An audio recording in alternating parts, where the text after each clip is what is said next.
Namaste and welcome to the 17th video in our mindfulness series. We hope you are doing well. In our last video we discussed how a person can transcend the law of karma by acting on their natural function of selfless service. Over the last few decades, we have seen a big shift in most societies towards people becoming more self-centered. The idea is that if I really focus on what I want, I will become happier. There's so much emphasis on people setting their personal goals and then doing whatever it takes to reach them, even if it means harming others in the process. We have all been influenced by so many types of slogans like, "If you don't care about yourself, who will?" or "Look out for number one."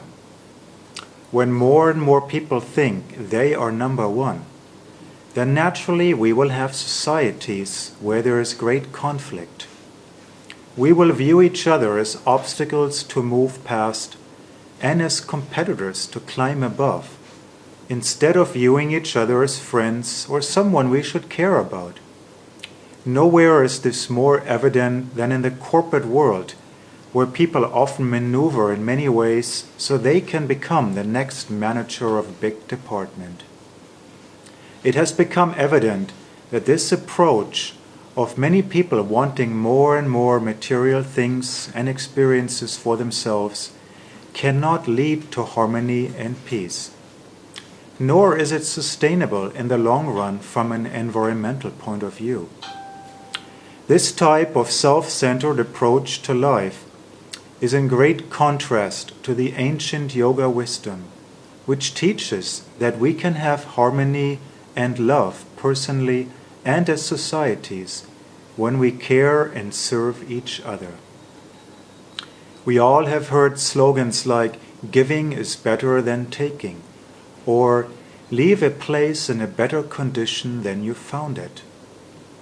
So where do we find ourselves on the spectrum of selflessness versus self-centeredness? Have you experienced feeling some happiness inside when you did something for someone else without any expectation for something in return? This brings us to the question of what is our natural eternal function. If we are meant to be self-centered, hard-hearted persons, then we should be happy and peaceful when we act in such a manner.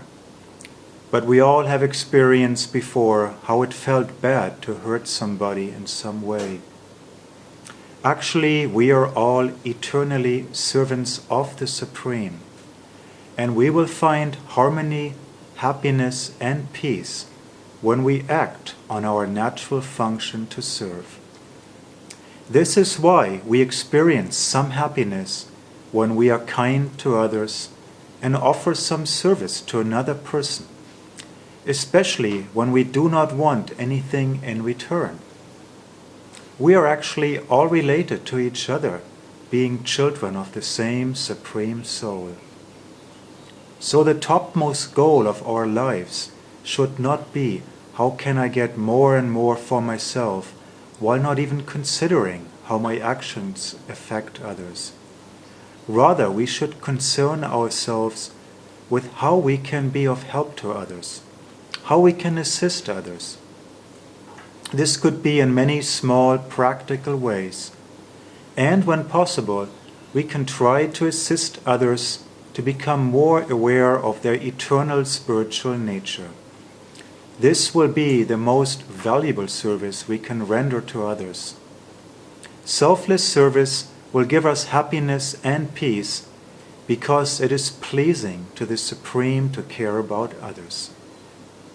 Any spiritual activity that is connected with our eternal spiritual nature will give us benefits that will last beyond the duration of this current body, this current lifetime. This selfless, loving service actually is the gateway to the spiritual world, where everyone experiences pure, unconditional love for the Supreme and all living beings. The Supreme Soul is so pleased with us when we care about others that we will begin to experience a great type of inner happiness. The spiritual happiness that one experiences in this condition is infinitely greater than any passing pleasure that we can experience from anything we do in this material world.